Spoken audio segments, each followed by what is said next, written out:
मैं इस वक्त आपको बड़ी खबर बता रही हूं कि ये जो तस्वीर इस वक्त स्क्रीन पर आप देख रहे हैं, ये वहां एक पर्यटक पैराग्लाइडिंग कर रहा था।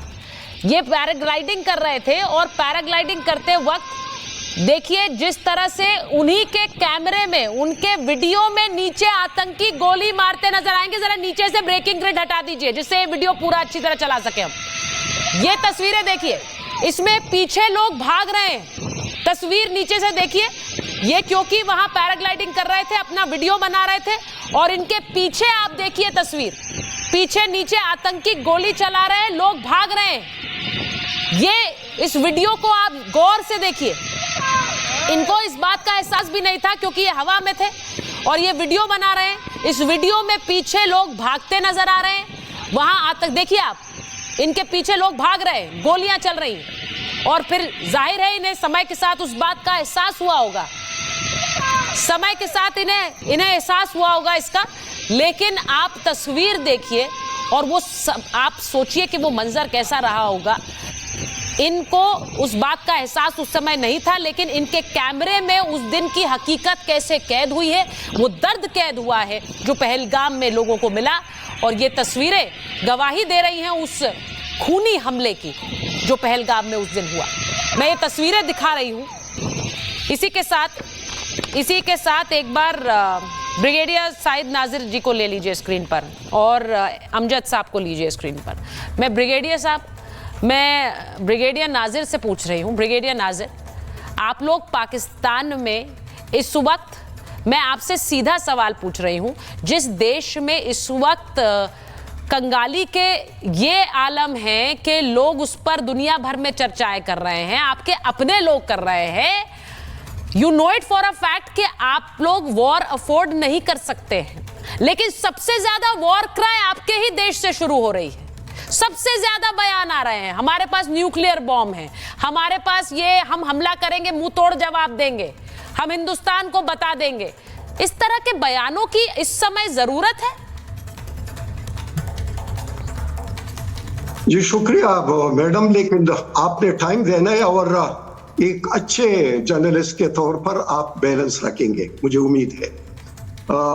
मैं ये बताना चाहता हूं कि अभी आपने बताया कि हमारे यहाँ मीटिंग हो रही है, कभी राजनाथ के घर में मीटिंग हो रही है, कभी प्रधानमंत्री के यहाँ मीटिंग हो रही है, कभी सीडीएस के घर मीटिंग हो रही है, एयरफोर्स वाला, नेवी वाला, आर्मी वाला सारे इकट्ठे हो रहे हैं, सर जोड़कर बैठे हुए कि पाकिस्तान को किस तरीके से तबाह करना है, इसको नीचा दिखाना है। जो भी आप लोग कह रहे हैं ना, या जो भी ये सोच है, मुझे अफसोस होता है आपके पास कुछ जनरल भी बैठे हुए हैं। ये जनरल जो बैठे हुए हैं ये तो सिर्फ रेट्रिक पर है। मैं आपको हकीकत बता रहा हूं कि क्या आपके जनरलों के और ये जो समझदारी है वो इतनी कमजोर है, उसमें रिटेंशन पावर इतना कम है, और फिर या तो वो बांझ हो चुके हैं, क्योंकि जाहिर है कि ये कंटीजेंसी प्लानिंग्स होती है, ये पहले से मौजूद होती है, फिर सिर्फ आपने उसको पॉलिश करके एक्टिवेट करना होता है, या सिर्फ जो चेंजेस होता है उसको मॉडिफाई करना पड़ता है। लेकिन अफसोस की समझदारियां इतनी बांझ है कि उनको समझ नहीं आ रही कि क्या करें। पाकिस्तान तो पहले भी हमें जो हमने हमला किया था वो आपके सर की तरह गंजे साहब, आप दरमियान में न बोले, इसलिए कि आप लोगों को बोलने का बड़ा शौक है। अगर ये शौक है, बोलने का शौक नहीं है, गुलखान है आप गुलखान है। करो what type of brigadier you are man, पूरा करो। मेजर जनरल के सिन्हा की आवाज दीजिए। रेटनिंग हो चुका है आपका। मैदाने जंग छोड़कर भागने वाले भगोड़ों, आपके मुंह से यदि कोई मिलिट्री स्ट्रैटेजी की बात हो, बैटलफील्ड की बात हो, और ये तो बड़ा बचकाना सा लगता है। जो आसिम मुनीर के आपके ही वेटरन्स कह रहे हैं, कुछ तो उनको सोच होगी, क्या आप उनके साथ भी नहीं खड़े हैं? देखिए पूरे पाकिस्तान के अंदर में आसिम मुनीर से तो इस्तीफा मांगा जा रहा है, और आप बड़े यहाँ पर चैनल में बैठ के, इंडियन चैनल के ऊपर में आप बड़े हुंकार मान रहे हैं। अरे ब्रिगेडियर साहब, कहाँ से भागे थे आप भी भगोड़े हुए होंगे ना, या तो आप 71 में भगोड़े हुए होंगे, नहीं तो आप कारगिल में भगोड़े हुए होंगे। आपकी उम्र से लगता है 65 में भागे होंगे। जब इंडियन आर्मी इच्छुगल किनार के ऊपर में बैटल ऑफ बरकी याद है, हम तो लाहौर पहुंच गए थे ना साहब। वो तो हमारी, हम आपको देखिए, हम 100 बार आपको क्षमा करते हैं, मगर अब आया ना भाई, अब आपने आगाज सुना, अब आप भी भागोगे भाई, और जब आप भी भागोगे। पता है कि brigadier, you will also run away, brigadier you will also run away. Family भेज दी होगी आपने। Asim Munir has send his family. कर चुका था, क्यों आसिम मुनीर, देखिए ये जो खबर आ रही है कि पाकिस्तानी सेना में एक भगदड़ मची है, हुसैन थीबो साहब अपना एक लेटर लेकर आए हैं, वहां से वो लेटर दिखा रहे हैं, ब्रिगेडियर जो नजीर है ये अपनी कहानी सुना रहे हैं। मेरा सिर्फ ये कहना है, क्या एक ऐसा देश है, मैं अमजद साहब यहाँ बैठे हुए हैं, अमजद साहब आप तो इनकी करतूतों की कहानियां पूरी दुनिया को दिखाते रहते हैं, जरा बताइए जरा इन्हें, ये कह रहे हैं कि यहाँ पर अभी पाकिस्तानी सेना कंप्लीटली रेडी है लड़ने के लिए, पहले वो बीएलए से मोर्चा ले ले, पहले वो अफगानिस्तान बॉर्डर पर मोर्चा ले ले, अभी हो क्या रहा है वहां पर अमजद साहब?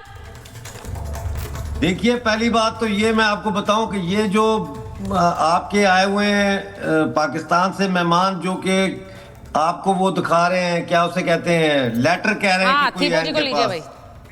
ये सिंधी हैं, if I am not wrong, he is a Sindhi. और दूसरे जो है वो दाढ़ी वाले जनरल साहब, ये पश्तून है। अब मैं आपको उनकी असलियत बताता हूं।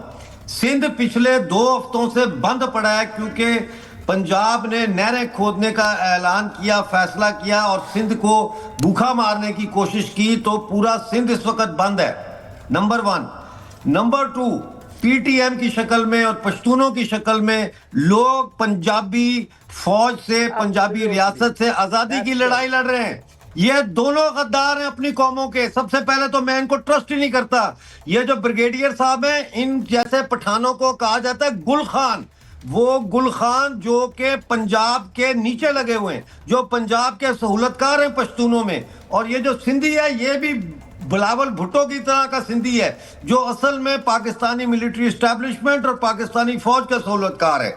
ये क्या लड़ेंगे, क्या पिद्दी और क्या पिद्दी का शोरबा, इनके तो जो है वो मैं क्या कहूं कि पतलूने के लिए इसको शर्म आनी चाहिए। ब्रिगेडियर साहब, आपको शर्म आनी चाहिए। आप पश्तून होके पंजाबी जर्नैलों के चमचे बने हुए हैं, आपको शर्म आनी चाहिए कि बजाय पश्तूनों को मिलिट्री ट्रेनिंग देने के और पश्तूनों को जो है वो अपने हक के लिए लड़ने के लिए उनको ट्रेनिंग देने के, आप इतनी बड़ी दाढ़ी रख के सऊदी अरब के चमचे बने हुए हैं। आप यहाँ इस्लाम के मुबल्लिग के रूप में एक बहरूपिये हैं।